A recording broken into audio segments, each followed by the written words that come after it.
Don't come home. Your sister doesn't want you there, my parents said, years later at my wedding. I remember the moment as if it were etched in slow motion. The exact angle of the porch light, the thin chill of the evening air, and the way those words sliced through the calm like a hidden blade. My parents stood at the top of the stairs, their expressions awkward and strained, trying to deliver a message that should have never existed between a mother and her child. Don't come home, they said. Your sister doesn't want you there. Those 6 words, spoken by the people who raised me, launched a shockwave that rattled every belief I had about family, loyalty, and belonging. I stood there in my wedding attire, disbelief flooding my veins, and my heart beat in rhythms I had never felt before. I should have been walking down the aisle. I should have been celebrating with everyone I loved. But in that painful second, normal life ended and reality, harsh, unexpected, and emotionally confusing, began. Growing up in the Hudson suburbs, everyone assumed we were close. Parents, 2 daughters, big family dinners, birthday celebrations. But beneath the surface, under polite smiles and polite conversations, there were fissures. Subtle at first, easily dismissible. A sister who liked to one-up me. Parents who whispered about keeping the peace. But I never thought it would come to this. Exclusion, rejection, straight from the voices that once promised unconditional love. I remember our house, large and warm, walls covered with framed memories, laughing faces, birthday cakes, holiday photos. We looked happy, normal, seemingly whole. But pictures are like mirrors. They reflect the surface, not the cracks beneath. My sister, Ashley, was always different. Outgoing, charismatic, effortlessly charming.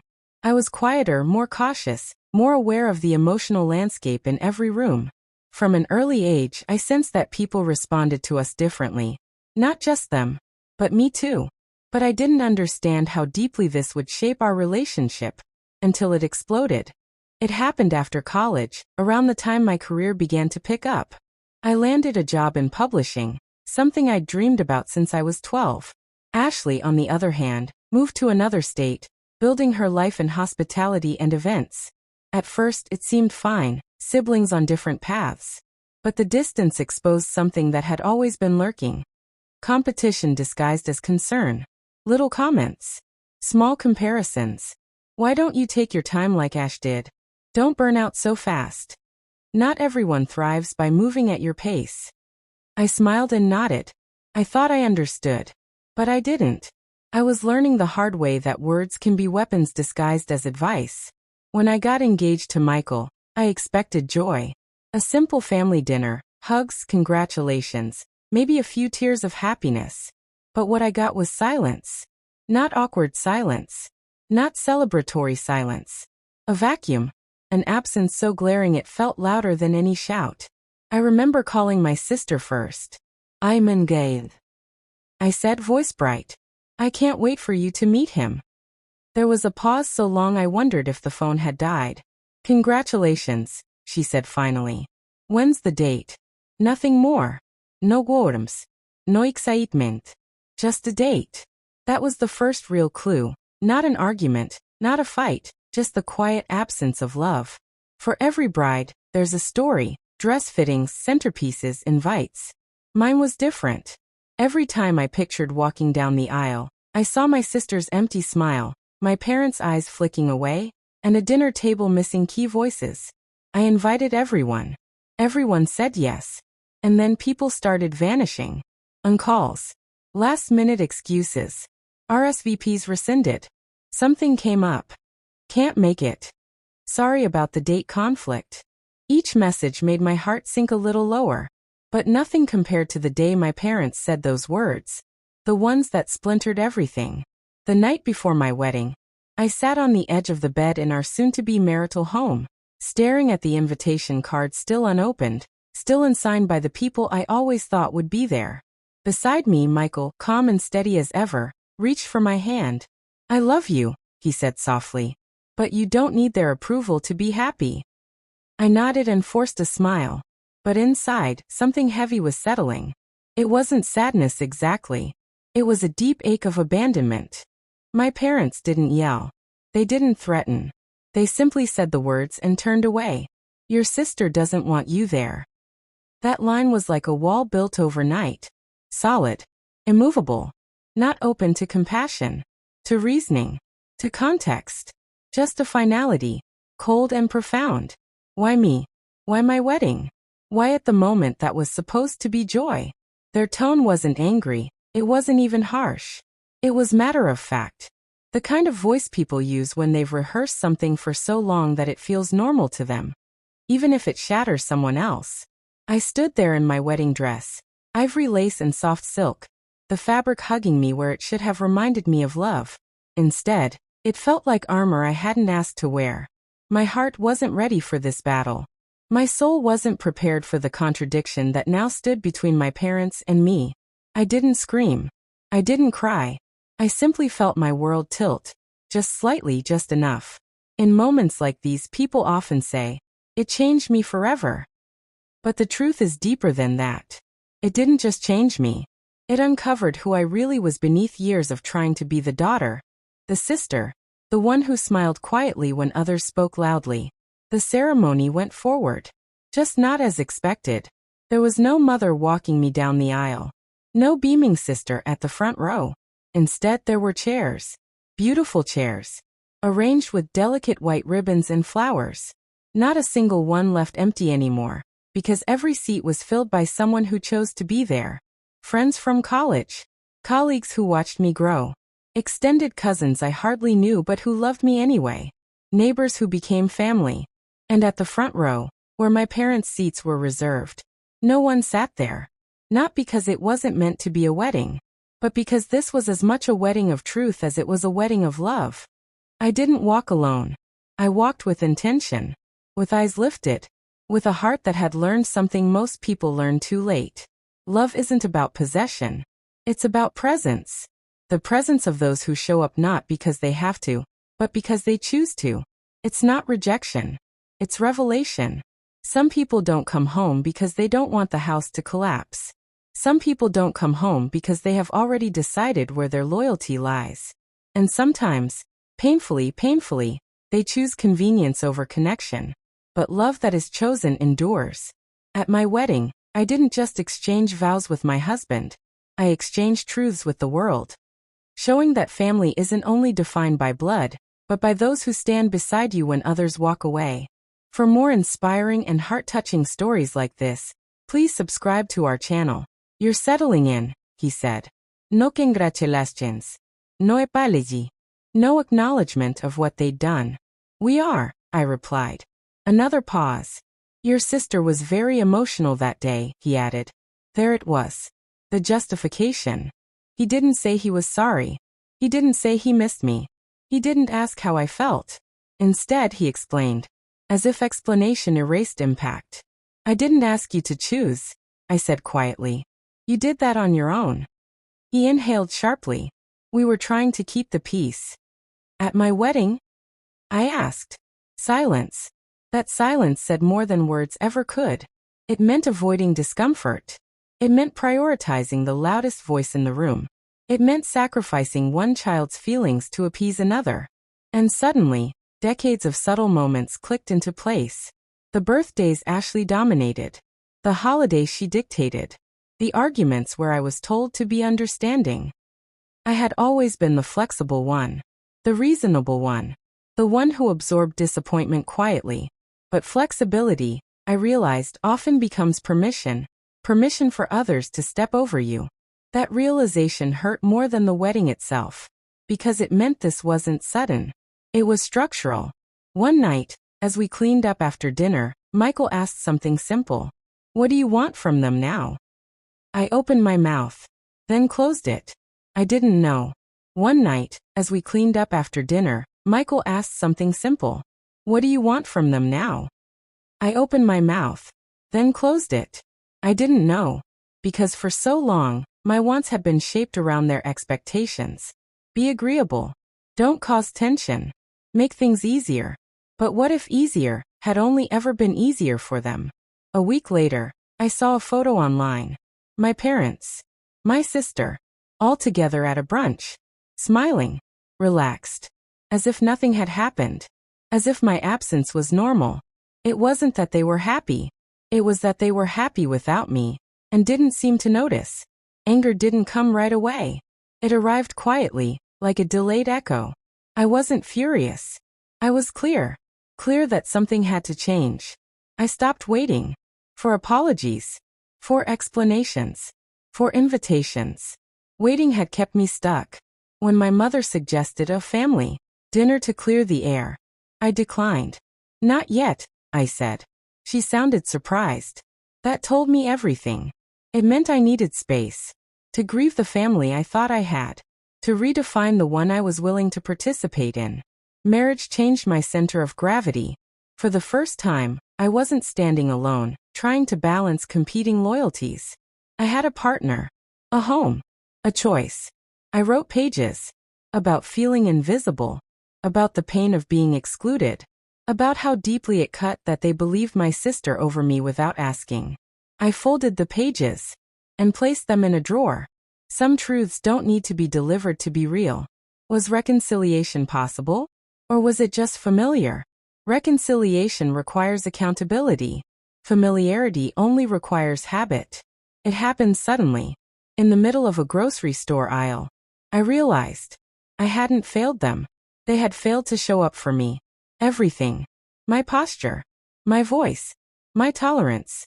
Acceptance didn't erase pain, but it quieted the noise. I stopped replaying conversations. Stopped imagining different outcomes. I could love my parents and still protect myself. That this distance, painful as it was, would eventually force a reckoning. Not for me, for them. And soon, they would hear it. Time didn't heal anything right away. What it did was create space. And in that space, patterns became impossible to ignore. Weeks passed. Then months. My parents didn't call often. When they did, the conversation stayed shallow, polite, carefully trimmed of anything meaningful. My sister didn't reach out at all. Not once. At first, I told myself she needed time. Then I stopped telling myself stories. Thanksgiving arrived without an invitation. No argument. No confrontación. Just silence. I watched the leaves fall outside our window while Michael cooked dinner for the two of us. We laughed, clinked glasses, shared stories. It was warm, loving, complete. And yet, there was an ache. Not sharp anymore, but dull and persistent. Not because I missed the chaos. Because I missed the idea of family. Absence is honest. It doesn't manipulate. It doesn't pretend. It simply shows you where you stand. And I was standing outside a door that had quietly been closed. In early December, my mother finally called. We're thinking of doing a small dinner, she said. Just immediate family. My chest tightened. And Ashley? I asked. There was a pause. Well, she'll be there. Of course she would. And me? I asked. Another pause. Longer this time. If everyone can just be civil, my mother said carefully. Civil. As if I'd ever been anything else. I didn't respond right away. Then I said, I won't come if my presence is treated like a problem to manage. She sounded offended. That's not what we meant. It's exactly what you meant, I replied calmly. And for the first time, I didn't soften my tone to make it easier for her. She didn't argue. She didn't apologize. She simply said, we'll talk later, and hung up. Later never came. Was how easy it was for them to let the conversation end. No chasing. No clarifying. No fear of losing me. That realization settled heavy in my chest. Michael suggested therapy, not because something was wrong with us, but because something old was surfacing. In that quiet office, I said things out loud I'd never admitted before. I've always been the easier child, I told the therapist. The one they didn't worry about. She nodded gently. And what happens to the child who doesn't cause trouble? I swallowed. They disappear. I had been invisible long before my wedding. I just hadn't noticed because invisibility doesn't announce itself. It whispers. It arrived in January. No greeting. No worms. Just words. You made things harder than they needed to be. I stared at the screen, heart racing. She continued. You always play the victim. Mom and Dad were just trying to protect everyone. Everyone. Except me. I typed furiously. About exclusion. about accountability, about how my wedding wasn't the place to protect anyone else's feelings. Then I deleted it. I wasn't interested in convincing someone who had already decided my role. Silence, I learned, isn't always avoidance. Sometimes it's refusal. Refusal to participate in narratives that shrink you. When a distant relative asked why my parents hadn't attended my wedding, I didn't lie. I wasn't welcome, I said simply. The truth landed heavily in the room. I didn't explain further. I didn't justify. And for once, I didn't feel ashamed. People didn't judge me. They looked uncomfortable. And that told me something important. Truth makes people uneasy when it disrupts the story they prefer. It came from my father. His voice sounded older. "We didn't expect you to pull away like this," he said. I took a breath. "I didn't expect to be excluded from my own wedding," I replied. He sighed. "We just wanted everyone to get along." "Then you should have talked to everyone," I said. "Not erased one of us." "Sorry." It hovered between us. Unspoken. Heavy. "I'm not asking you to choose," I said. "I'm asking you to acknowledge what happened." Another sigh. "We'll see," he said. That was his answer. Not explosive. Quiet. The grief of realizing your parents may never meet you where you stand. I stopped explaining myself to extended family. Stopped defending my choices. Stopped hoping someone else would finally see. I built rituals of my own. Sunday breakfasts. Long walks. Dinner with friends who asked real questions and waited for real answers. Chosen family doesn't replace blood. But it reminds you that love isn't scarce. It was small. I saw a photo of my parents and sister together again. This time it didn't hurt. It simply confirmed something I already knew. I no longer lived in that story. My absence wasn't a loss to them. And that was okay. Because my presence was a gift, and gifts aren't meant to be begged for. I stopped waiting for closure. I created it. That distance has a way of forcing reflection. And soon, someone would reach out again. But this time, the terms would be different. Distance has a strange way of changing power. When you first step back, people assume it's temporary. A phase. An emotion that will settle. But when time passes, real time, marked by missed holidays and unanswered invitations, people begin to realize something deeper has shifted. That's when discomfort begins. It came on a quiet Tuesday afternoon. My mother. Her voice wasn't careful this time. It was uncertain. "We haven't heard from you in a while," she said. I almost laughed. "You know why," I replied gently. There was silence. Not defensive, not rushed. Just empty. Silence after confrontation isn't neutral. It's heavy with everything that wasn't said. And in that moment, I realized my absence had finally become inconvenient. "Are you still upset?" I closed my eyes. "I'm not upset," I said. "I'm aware." That distinction mattered. Upset fades. Awareness doesn't. "But we didn't mean to hurt you," she insisted. "I know," I said. "But intention doesn't erase impact." She didn't respond right away. That love doesn't exempt you from accountability. That closeness doesn't excuse harm. She finally said, "Ashley was struggling at the time." I nodded even though she couldn't see me. "I'm sure she was," I replied. "But so was I." That sentence lingered between us. "Did anyone ask you how you were doing?" Another silence. Longer. That was my answer. "We're planning a small family gathering next month," she said carefully. "It would mean a lot if you came." The old version of me would have said yes. Out of habit. Out of hope. But I wasn't her anymore. "I won't come if I'm expected to pretend nothing happened," I said. She inhaled sharply. "That would make things awkward." "Yes," I agreed. "But avoiding awkwardness is how we got here." She didn't argue. She didn't accept. She said she needed to think. That was new. I didn't feel guilty. Not even a little. I felt grounded. Boundaries do that. They anchor you instead of isolating you. "They finally noticed," I said that night. He smiled softly. "They always do. It just takes time." "What if they never understand?" I asked. "Then you still did the right thing," he replied. It arrived 2 days later. Short. Measured. "We'd like to talk." Just the three of us. No mention of Ashley. No apology. But it was a step. Not of confrontation. Of disappointment. I was afraid they'd listen and still choose comfort over honesty. We met at a neutral place, a quiet cafe halfway between our homes. My parents looked older, smaller. Time had not been gentle. We sat, ordered coffee. No one spoke for a moment. We didn't handle things well. Not an apology, but closer than before. I nodded. You didn't, I agreed. I was told not to come home, I said calmly. At my wedding. My mother flinched. That should never have happened. No.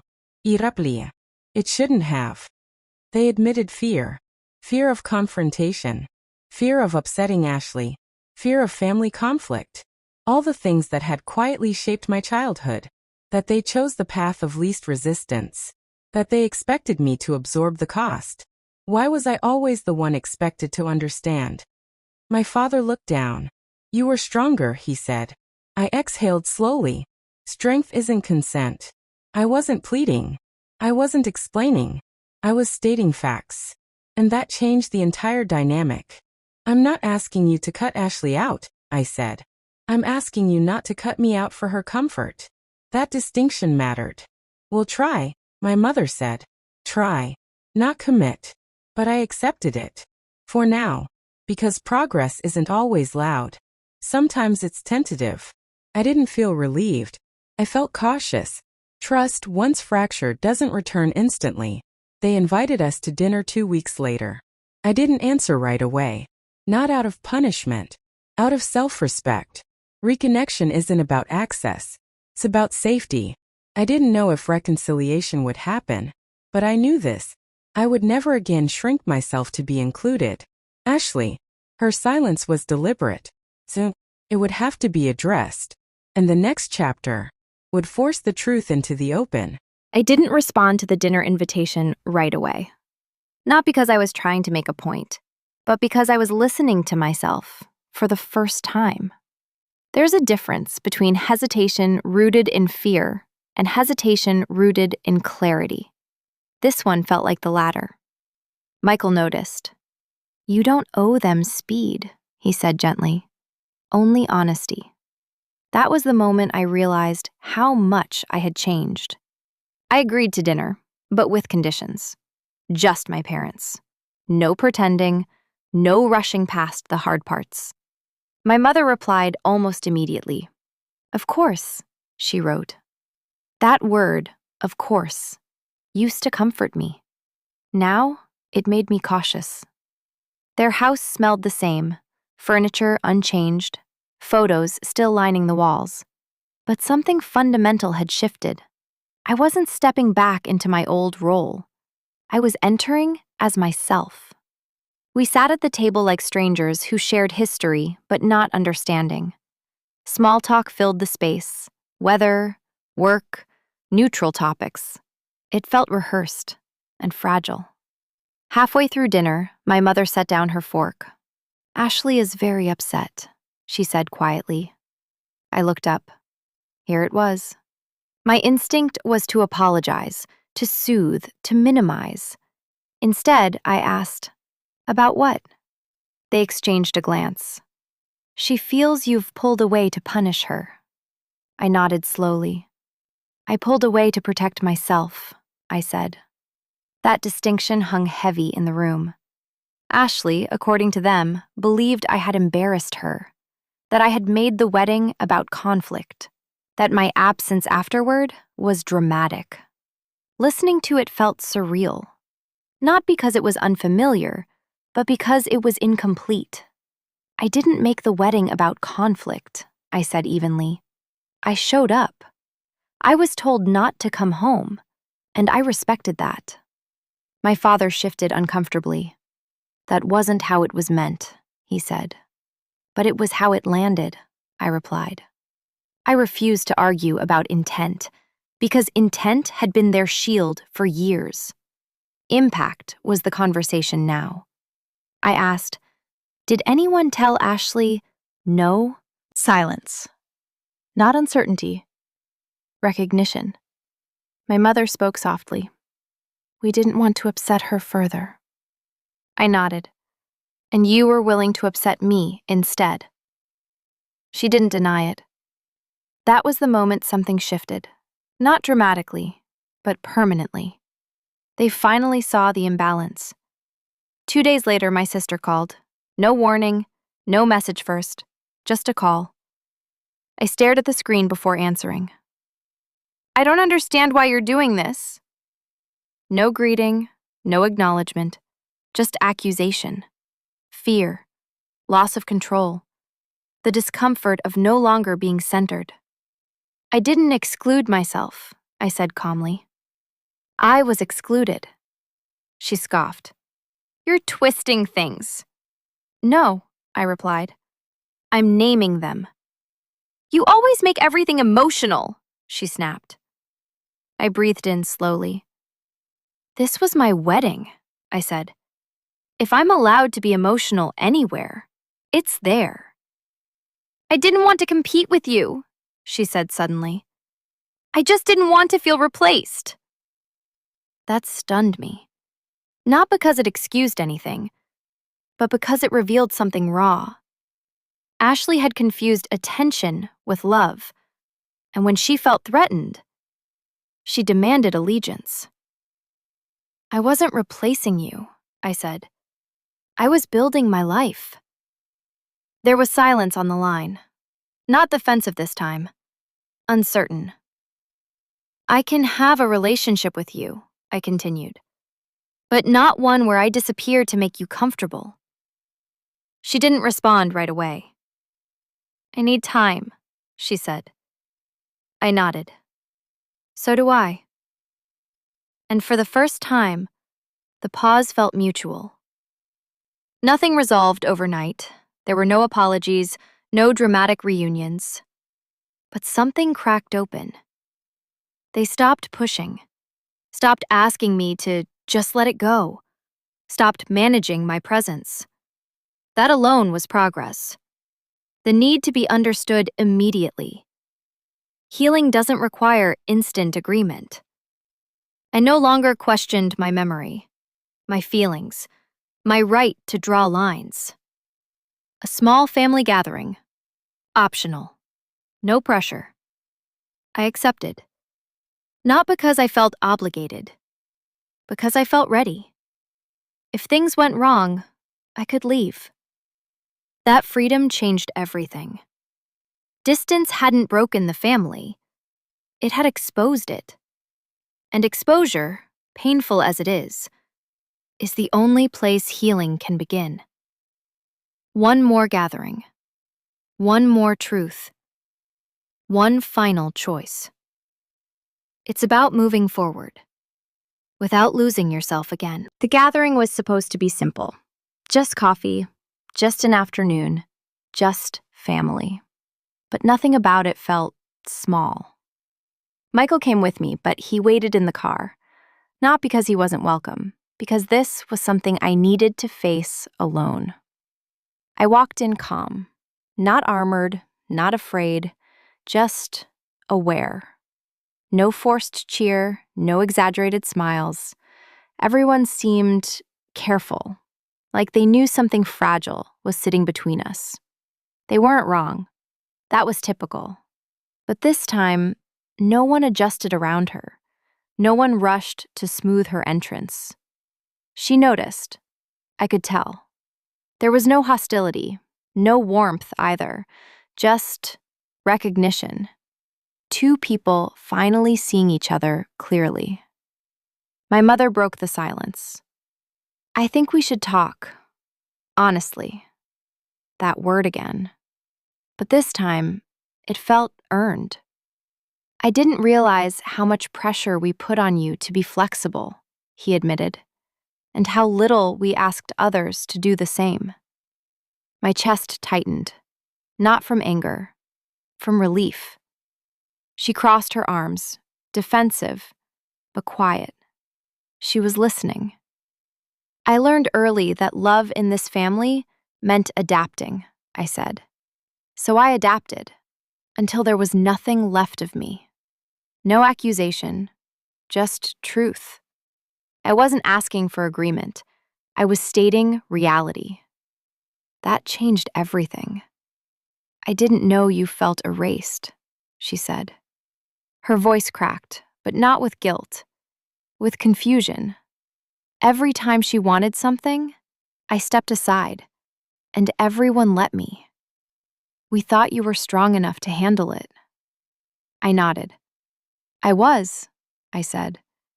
But strength isn't meant to be exploited. No one filled it. No one rushed to fix it. We let it sit, and that was new. I was afraid, she admitted, that if you mattered as much as I did, I wouldn't. The room softened. Fear explains behavior. It doesn't excuse it. I won't compete for love, I said, and I won't shrink for it either. No one argued. That was enough. The tension didn't disappear, but it transformed. From unspoken resentment into something honest. Not dramatically, just quietly. I don't know how to be different yet, she said. I appreciated the honesty. Start by not asking me to disappear. She nodded. I didn't need her approval anymore. That freedom felt unfamiliar, but peaceful. He sensed the shift immediately. Everything okay? He asked. I smiled. Yes, I said. For the first time, it really is. We didn't talk much. I watched the road, thought about the years I'd spent negotiating my place, and how little effort it now took to stand firm for my mother. We're learning, slowly, but we're learning. I believed her. Hope. Not the fragile kind, the grounded kind. One final act, one moment of closure, one decision that would define the future. It's about change and accountability and choosing yourself even when it's uncomfortable. The wedding photos, the public moment, the last piece of the story. I wouldn't be invisible. The wedding day arrived quietly. No chaos. No anxiety. Just calm. The morning felt different. I woke up without that familiar tightness in my chest. The one that used to ask, will I matter today? That question didn't exist anymore. Looking in the mirror, I barely recognized the person staring back at me. Not because I looked different, but because I felt whole. Michael's presence. He didn't hover. He didn't reassure unnecessarily. He trusted my strength. That alone was love. Arriving at the venue. As we walked in, conversations paused. Not awkwardly. Curiously. People noticed when someone who once shrank no longer did. My parents' faces. They looked nervous, but hopeful. And for the first time, I didn't feel responsible for their emotions. Ashley's entrance. She approached slowly. No entitlement. No expectation. Just awareness. What she said quietly. I'm glad you came home. Not I forgive you. Not we're fine now. Just presence. I nodded. That was enough. The ceremony began. As guests took their seats, I noticed something quietly powerful. No one guided me to the side. No one repositioned me. I stood where I belonged. The moment that once haunted me. Years ago, I was told, don't come home. Your sister doesn't want you there. That sentence had followed me into adulthood, into relationships, into self-doubt. But not today. Today, no one could remove me, because I had already claimed my place. When the officiant spoke, about love, about unity, about chosen family, every word landed deeper than expected. My parents watched differently, not possessively, not hierarchically, but attentively, like they were seeing me, not the role I played. The photos. This mattered more than I thought it would. Group photos. Family photos. No quiet rearranging. No whispered instructions. I stayed centered. The subtle apology. My mother squeezed my hand. Just once. No words. Years of imbalance acknowledged in silence. Ashley's choice. She didn't compete. She didn't claim the spotlight. She stood beside me, not in front. That shift said everything. The reception toasts. People spoke about growth, about resilience, about love that expands instead of divides.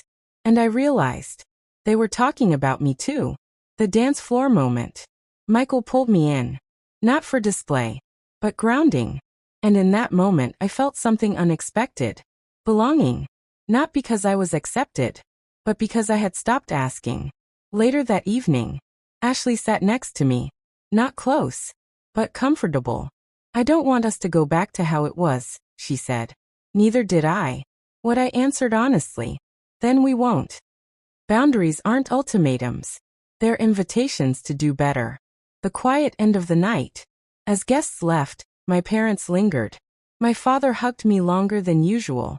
Not apologetically. Respectfully. What he whispered. We should have protected you better. That sentence didn't erase the past, but it honored it. The drive home. I watched the city lights blur past. Not replaying memories. Not anticipating conflict. Just present. What I finally understood. Being the easy one doesn't make you invisible. Staying silent does. The lesson I took with me. Love doesn't ask you to disappear.